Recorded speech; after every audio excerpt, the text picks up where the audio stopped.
Hello friends, welcome to Curry Pantry. ഇന്നത്തെ എൻ്റെ recipe ഒരു ഫിഷ് മോളിയാണ്. ഇത് നമുക്ക് വളരെ സിമ്പിളായിട്ട് ഉണ്ടാക്കാൻ പറ്റുന്ന ഒരു റെസിപ്പിയാണ്. ഞാൻ ഇന്ന് ഈ റെസിപ്പി ഉണ്ടാക്കാൻ കാരണം ഞാനിത് പലപ്പോഴും പല ഫംഗ്ഷനും എൻ്റെ ഫ്രണ്ട്സൊക്കെ വരുമ്പോഴൊക്കെ മിക്കപ്പോഴും ഉണ്ടാക്കുന്ന റെസിപ്പിയാണ്. അപ്പോൾ എല്ലാവർക്കും ഒത്തിരി ഇഷ്ടമുള്ള വളരെ പോസിറ്റീവായിട്ടുള്ള ഒത്തിരി റെസ്പോൺസസ് കിട്ടിയിട്ടുള്ള ഒരു റെസിപ്പിയാണ് ഇത്. അതുകൊണ്ടാണ് ഞാൻ വിചാരിച്ച് ഇന്ന് ഇതുണ്ടാക്കാമെന്ന്. ഞാൻ പലപ്പോഴും ഇത് ഉണ്ടാക്കുമ്പോൾ വിചാരിച്ചിട്ടുണ്ട് മീൻ വെച്ച് ഉണ്ടാക്കാൻ പറ്റുന്ന ഏറ്റവും സിമ്പിളായിട്ടുള്ള അത്രയും ടേസ്റ്റി ആയിട്ടുള്ള വേറൊരു കറി ഇല്ലെന്ന് ഞാൻ പലപ്പോഴും വിചാരിച്ചിട്ടുണ്ട്. അപ്പോൾ ഇത് നമുക്ക് എങ്ങനെ ഉണ്ടാക്കുന്നതെന്ന് ഞാൻ നിങ്ങൾക്ക് കാണിച്ചു തരാം. നിങ്ങളെല്ലാവരും ഇത് തീർച്ചയായിട്ടും ട്രൈ ചെയ്ത് നോക്കണം.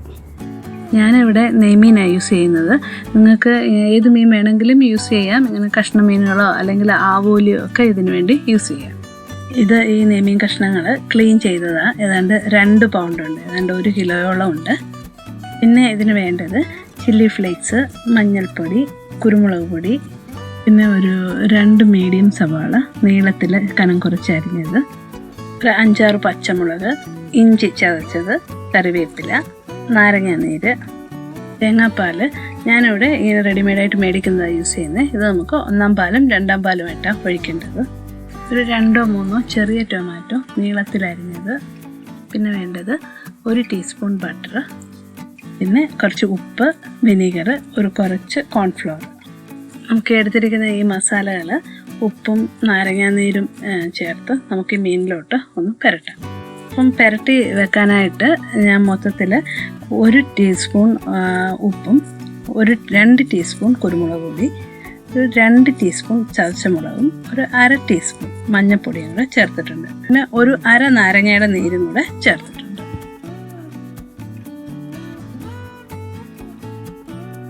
മീനിൻ്റെ ഈ കഷ്ണങ്ങൾ അങ്ങ് പൊടിഞ്ഞു പോകാതിരിക്കാൻ വേണ്ടിയിട്ട് ഞാനിങ്ങനെ ഓരോ സൈഡ് വൈസ് ഇങ്ങനെ പുരട്ടുന്നത്.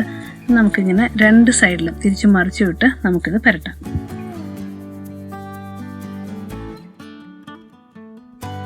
ഇനി ഇത് ഒരു 1/2 മണിക്കൂർ ഒന്ന് മാരിനേറ്റ് ചെയ്യാൻ വെച്ചേക്കാം. ഈ പാനിലോട്ട് നമുക്കൊരു 3 ടേബിൾ സ്പൂൺ വെളിച്ചെണ്ണ ഒഴിക്കാം. ഇതിന് ഈ ഡിഷ് ഉണ്ടാക്കാൻ വെളിച്ചെണ്ണയിലാണ് ഇത് ചെയ്യേണ്ടത്. വെളിച്ചെണ്ണ ചെയ്താലാണ് ഏറ്റവും നല്ല ടേസ്റ്റി ആയിട്ട് വരുന്നത്. കുറച്ച് കറിവേപ്പില ഇടാം.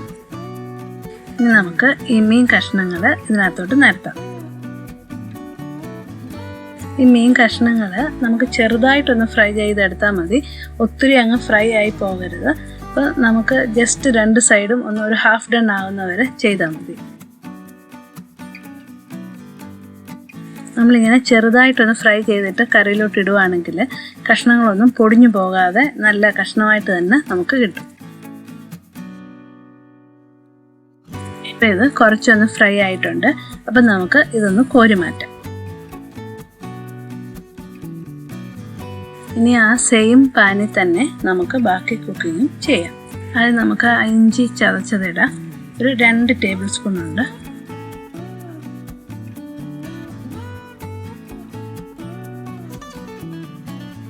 പച്ചമുളക് ഒന്ന് 2ആയിട്ട് മുറിച്ച് അതിനകത്തോട്ടിടാം. നിങ്ങൾക്ക് എരിവ് കൂടുതലോ കുറവോ വേണമെങ്കിൽ അതിനനുസരിച്ച് പച്ചമുളകിൻ്റെ എണ്ണ അഡ്ജസ്റ്റ് ചെയ്യണം. ഇതൊന്ന് ചെറുതായിട്ടൊന്ന് കളർ മാറുന്നവരെ നമുക്കൊന്ന് സോട്ട് ചെയ്യാം. ഇനി നമുക്ക് അരിഞ്ഞു വെച്ചിരിക്കുന്ന സവാള ചേർക്കാം. കുറച്ച് ഉപ്പും കൂടെ ഇപ്പോൾ ഇടാം. ഈ സവാള നമ്മളിങ്ങനെ വഴറ്റുമ്പം ഇതിൻ്റെ കളർ ഒത്തിരി അങ്ങ് മാറിപ്പോകരുത്. നമുക്ക് ജസ്റ്റ് ഒന്ന് ട്രാൻസ്പെറൻ്റ് ആവുന്നവരെ, ആ റോസ് സ്മെല്ലൊക്കെ പോകുന്നവരെ ഒന്ന് വഴറ്റിയാൽ മതി. ഈ സവാള ഇവിടെ കറക്റ്റായിട്ട് വഴണ്ട് വന്നിട്ടുണ്ട്. ഇതിലോട്ട് നമുക്കിനി തേങ്ങയുടെ 2-ാം പാൽ ഒഴിക്കാം. ഞാൻ ഈ 240 ml കപ്പിന് 3 കപ്പ് തേങ്ങാപ്പാലാണ് ഒഴിക്കാൻ പോകുന്നത്. ഇതിപ്പം ഞാൻ മേടിക്കുന്ന തേങ്ങാപ്പാലിനകത്ത് 1.5 കപ്പ് തേങ്ങാപ്പാലും 1.5 കപ്പ് വെള്ളവും കൂടെ ചേർത്ത് ആണ് ഞാനിപ്പോൾ ഈ 2-ാം പാലാക്കി വെക്കുന്നത്. ഇതൊന്ന് ചെറുതായിട്ട് തിളച്ച് തുടങ്ങിയിട്ടുണ്ട്. അപ്പോൾ ഇതിനകത്തോട്ട് നമുക്ക് ആ വറുത്ത് വെച്ചിരിക്കുന്ന മീൻ കഷ്ണങ്ങൾ ഇടാം. ഇതിനിപ്പം ഈ മഞ്ഞ കളർ ഒരു ഇച്ചിരും കൂടെ ഉണ്ടെങ്കിലും കുഴപ്പമില്ല. അപ്പോൾ ഞാനൊരു ശകലം മഞ്ഞൾപ്പൊടിയും കൂടെ ഇതിനകത്തോട്ട് ചേർക്കാൻ പോകാം. എനിക്ക് ഇത് ഒത്തിരി ലൈറ്റായിട്ട് ക്രീമി ആയിട്ടിരിക്കുന്നതാണ് കാണാൻ ഇഷ്ടം. അതുകൊണ്ടാണ് ഞാൻ ഒത്തിരി മഞ്ഞൾപ്പൊടി ചേർക്കാത്തത്. അപ്പോൾ മഞ്ഞൾപ്പൊടി അധികം ചേർക്കാത്ത ഈ ഡിഷിന് കാണാനൊരു ഭംഗി. ഇനി ഇത് അടച്ചു വെച്ച് ഒരു 8-10 മിനിറ്റ് നമുക്ക് മീഡിയം തീയിൽ വേവിക്കാം. ഇതൊന്ന് തിളച്ച് കഴിയുമ്പം ഇതിൻ്റെ കളർ ഒരു ഇച്ചിരും കൂടെ കൂടും. ഇപ്പോൾ ഇത് അടച്ചു വെച്ച് കുക്ക് ചെയ്യാൻ തുടങ്ങിയിട്ട് അതിൻ്റെ 10 മിനിറ്റായി. അപ്പോൾ മീനൊക്കെ നന്നായിട്ട് വെന്തിട്ടുണ്ട്. ഈ സമയം നമുക്ക് ഉപ്പ് നോക്കിയിട്ട് വേണമെങ്കിൽ കുറച്ച് ഉപ്പും കൂടെ ചേർക്കാം.